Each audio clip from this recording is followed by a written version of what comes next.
key to building muscle is protein synthesis and cellular repair. Skeletal muscle is made up of long fibrous chains containing proteins.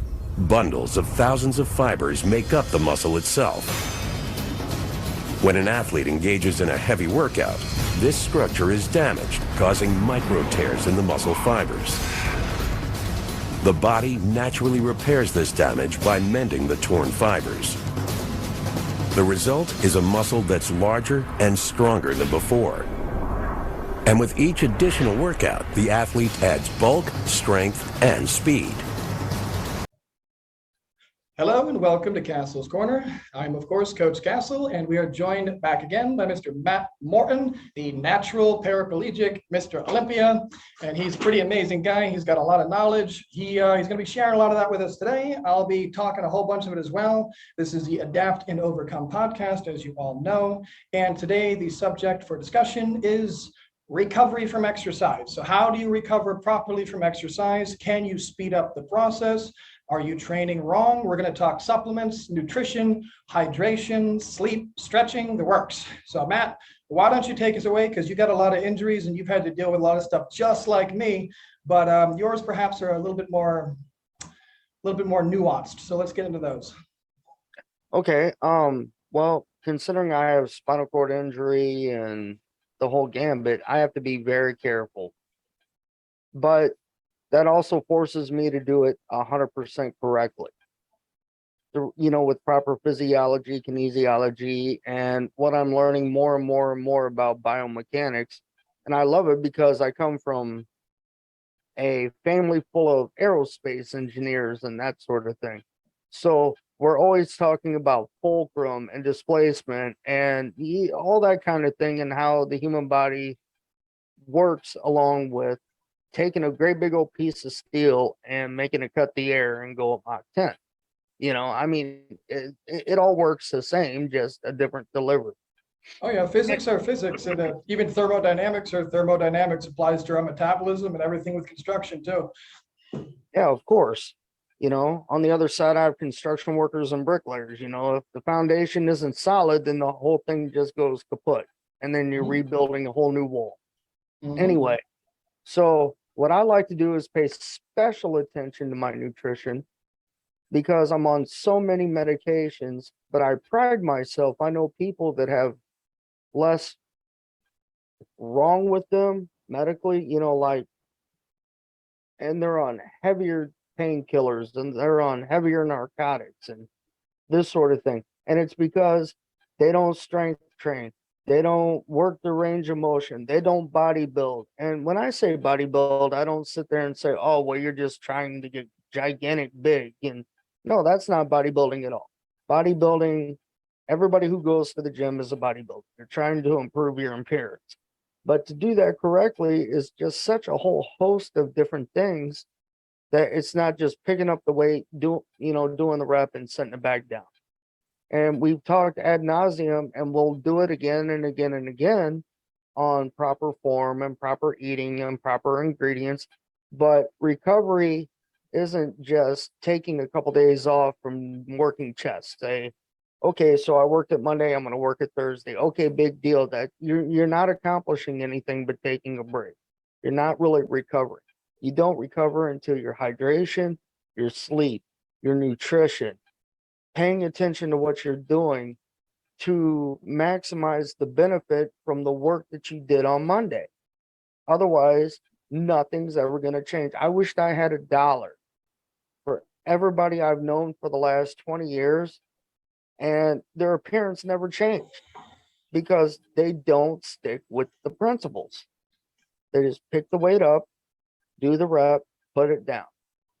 And they're not thinking about why they're doing the rep. They're not thinking about, when I recover, I think just the same as though I'm exercising. Okay, if I'm laying down, what am I accomplishing? If I do this, what am I accomplishing? Is this helping me, hurting me, or is it indifferent? I always try and find a way to help things, but you can't speed up recovery. If you tear down a muscle, it's done. You got to give it a break. but you have to give it the kind of break it needs, you know? So I know that's a lot of information, so let's decipher some of that. Okay, well, you know what, you said a lot, but let me add some to what you already said before we start unpacking. So the first thing I would like to say is just for all of you guys watching this, I assume most of you exercise if you're watching this, at least I would hope so.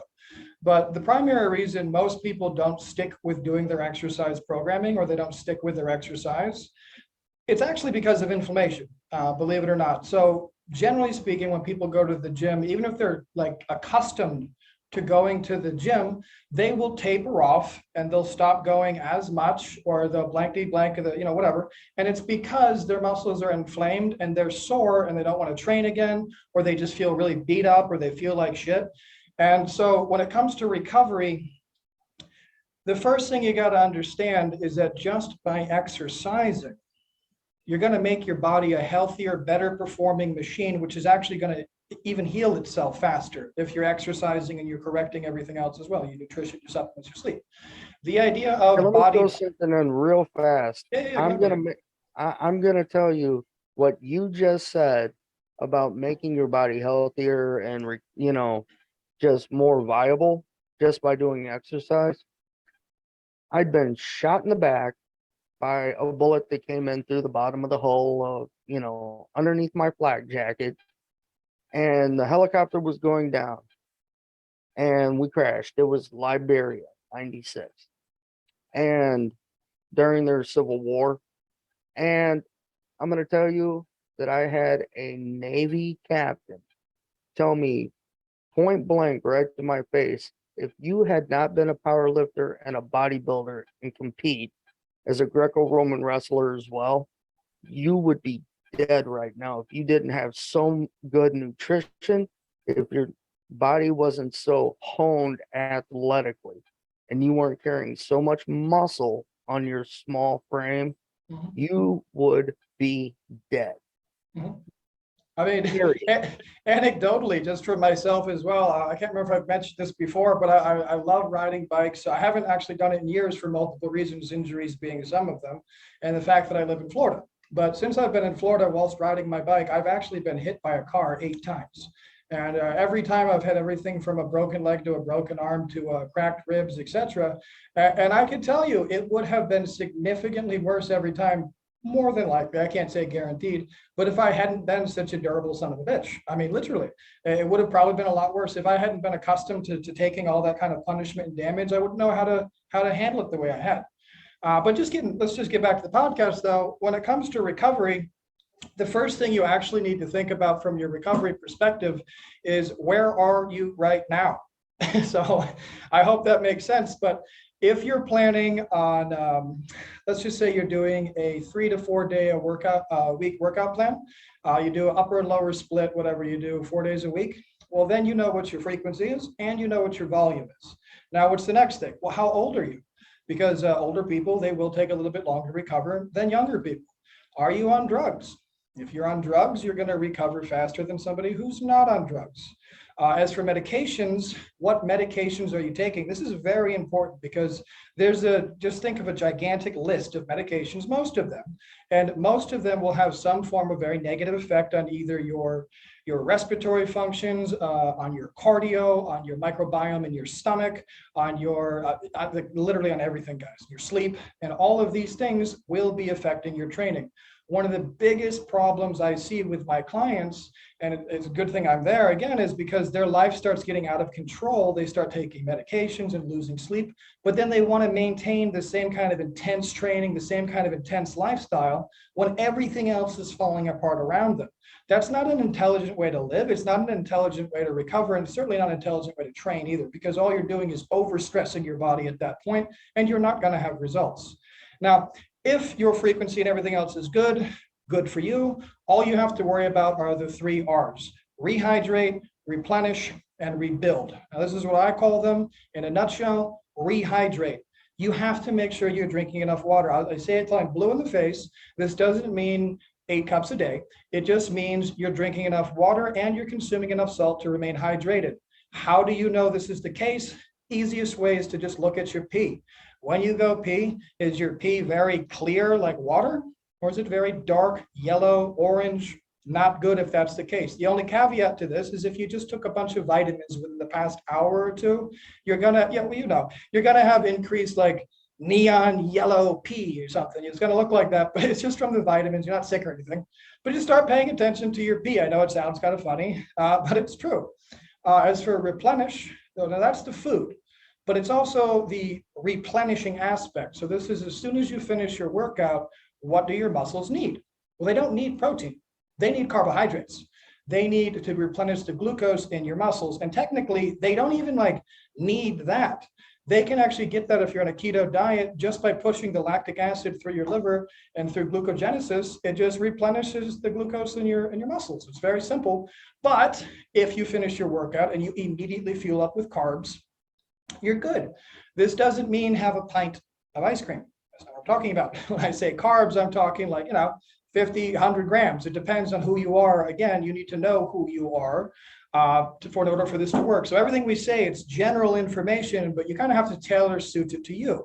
Somebody who's a 250-pound gigantic bodybuilder is going to be consuming more carbohydrates after the workout than somebody who's a 110-pound little marathon runner or something, okay? It's just, that's how it works. So you have to tailor this to you. And then the final one is rebuild. Now, as for the rebuilding, as you already know, this would be your protein, your amino acids. These are all very important things that you have to have, and you have to have enough. I've used the example many times before, but you can't build a castle without the damn stones that make it up. So if you get all the people there to build the castle and you say, okay, guys, start building, they can't do a goddamn thing because there's nothing to build with. That's how it works with muscle. You can work out till you're blue in the face. You can train every day like an animal. But if you're not recovering and you're not eating protein, nothing's going to happen. Literally, you'll just go backwards. You'll get sickly. Now, moving forward, just real quick while I'm on a train here, I want to talk about supplements for recovery. These are pretty misunderstood. I'll just try to keep it simple, although I'll actually start off with a complicated one. It's called D-ribose, spelled just like it sounds, D-ribose. You can get this anywhere, vitamin store, you can order it on Amazon, etc. It's natural, and what it does is it basically just helps you recycle energy through your body, through the process of ATP. This is how your muscles get energy, and this allows the process to become enhanced, and basically it improves the process as well as making it, as well as like just building up your overall storage, if you will. So it's a great supplement to take. Again, that's kind of a complicated one. The other ones are very simple to understand. Take things like creatine. Just a quick once over on creatine. Creatine basically allows your muscle cells to hold more water. That's the long story short version of it. It gives you more energy. You'll get more sets, reps, and volume.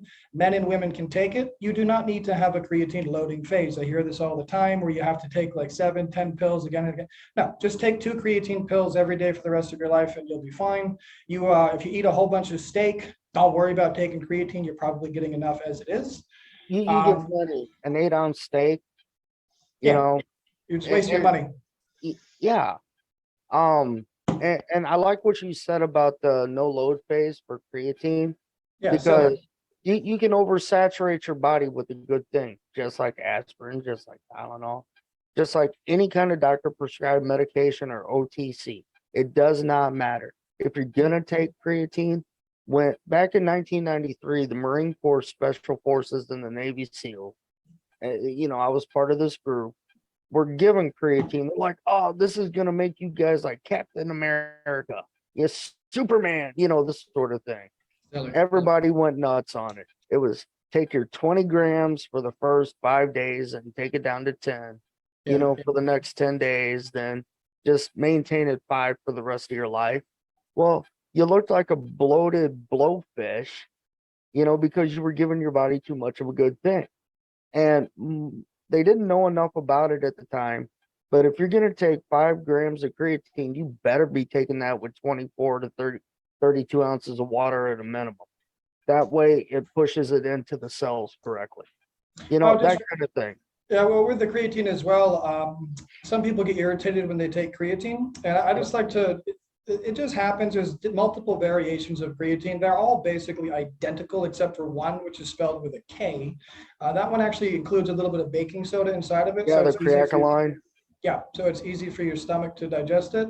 And also the reason people typically will experience this discomfort when they take creatine, it's because they're not hydrated enough. So what happens when you take creatine is it pools all the water to your stomach when you first take it. And this will cause a lot of gastrointestinal distress if you're not hydrated. If you're hydrated, it's not a problem. This doesn't mean to drink a whole bunch of water when you take creatine. That's going to just make you feel worse. It's not how hydration works. You have to be hydrated throughout the day. You can't just suddenly hydrate yourself. I see so many people trying to do that. Like that. Oh my God. God. I see so many people doing that.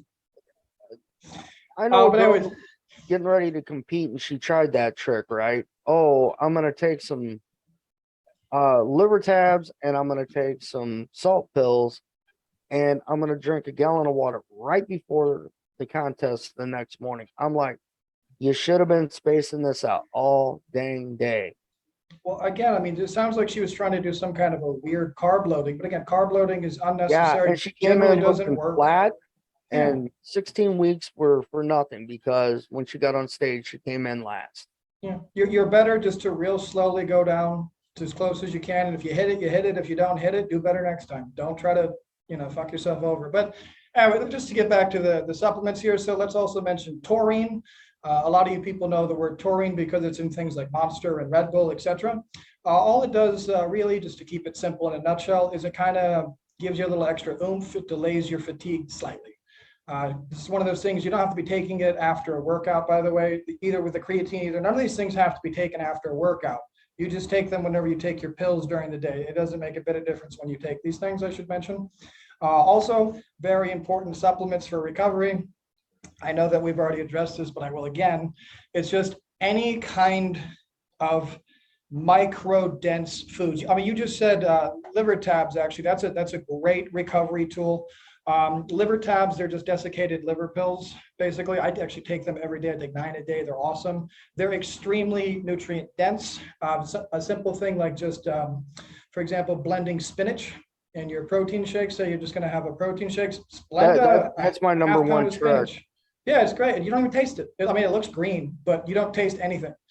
So spinach is a great recovery food as well. I'm sorry, stick back to supplements. Salt. Right after a workout, if I sweat my ass off, which I typically will do, I typically take a salt pill right after my workout. And again, I've talked about salt at length, but it's basically just a really good way to hydrate you. A long time ago, back when I didn't know what I was doing and I was teaching people how to power lift and bench press and deadlift and squat, I'd have these guys come up to me and they'd say, well, I can do a 550 deadlift. We'd do it. I'd fix their techniques. They'd get an extra 20 pounds to it. But I would know that they could do more because I don't really know how to explain it, but you can kind of tell when somebody can do more.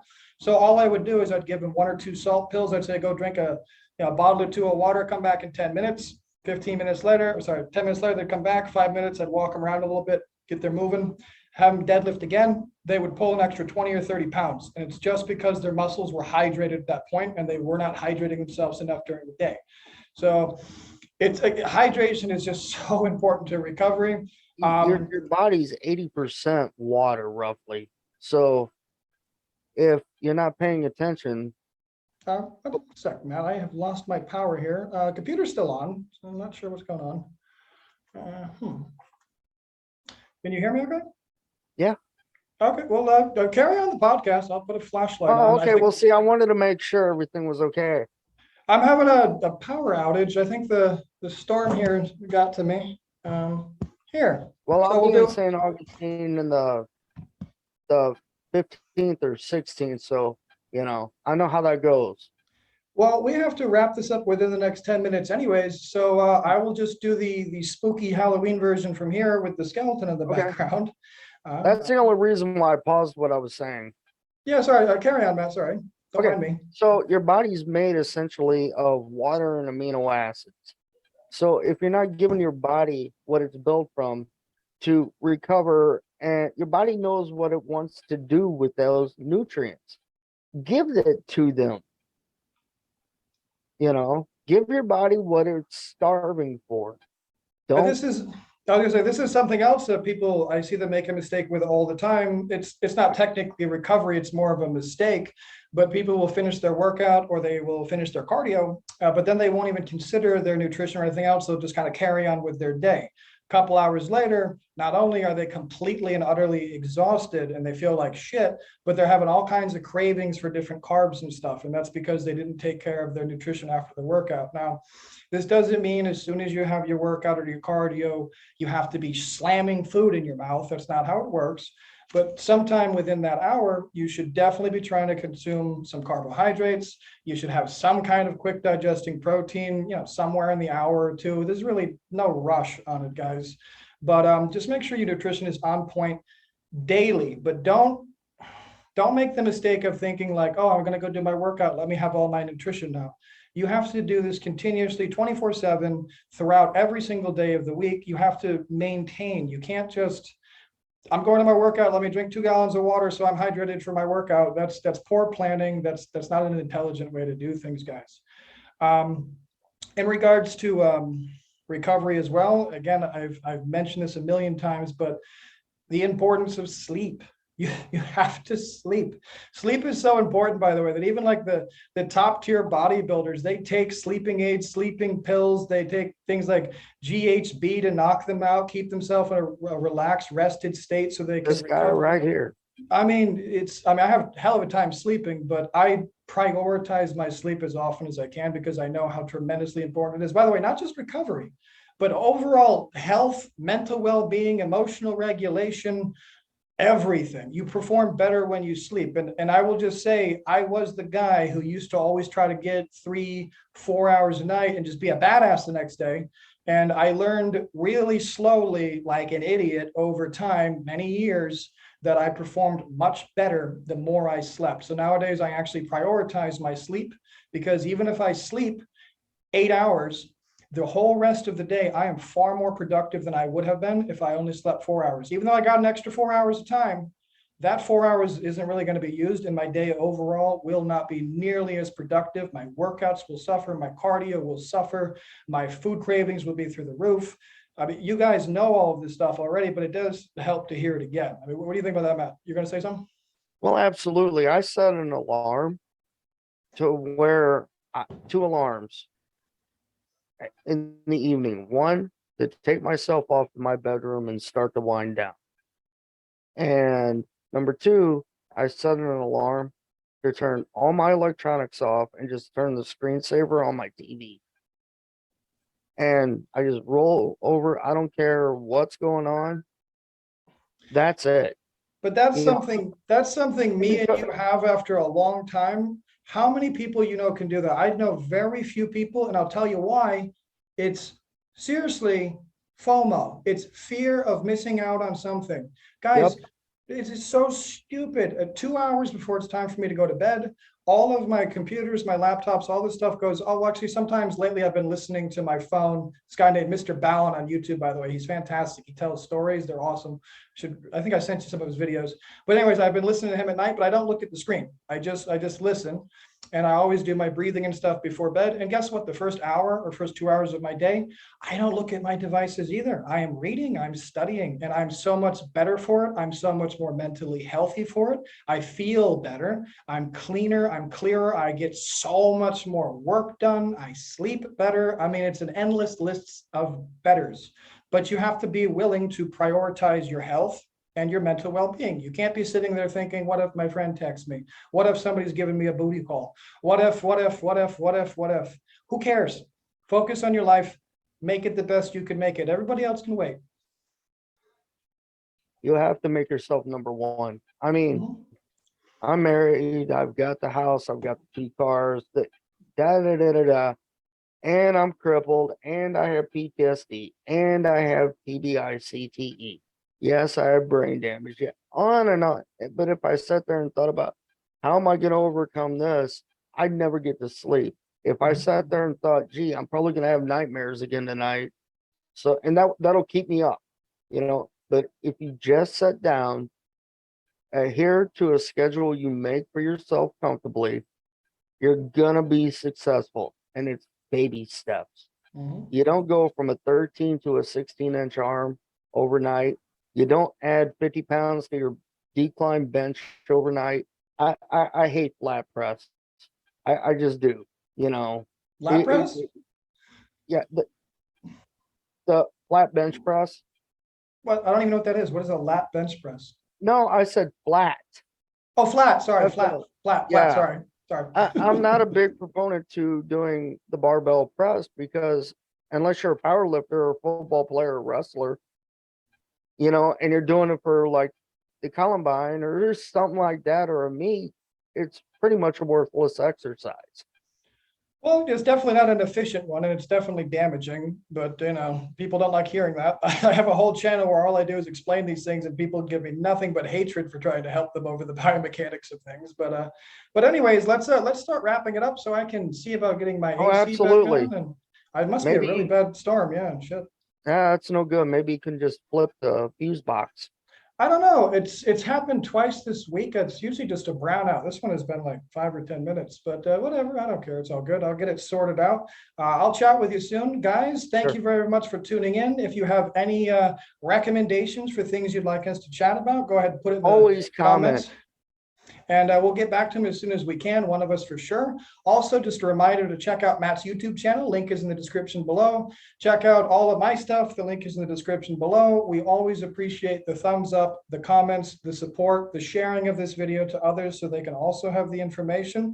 And guys, we're here to help you. We've all Thank been you so much. We've all been through the ringer, guys. Me and Matt have been through the shit, probably pretty bad, and we want to help you. And the best way to help you is for you to interact with us so we know what you want. So go ahead and get on it, guys. And just a reminder, again, nobody is coming to save you. No one is going to do the work for you. Put the food in your mouth, do the exercise, or learn these things. You have to do it.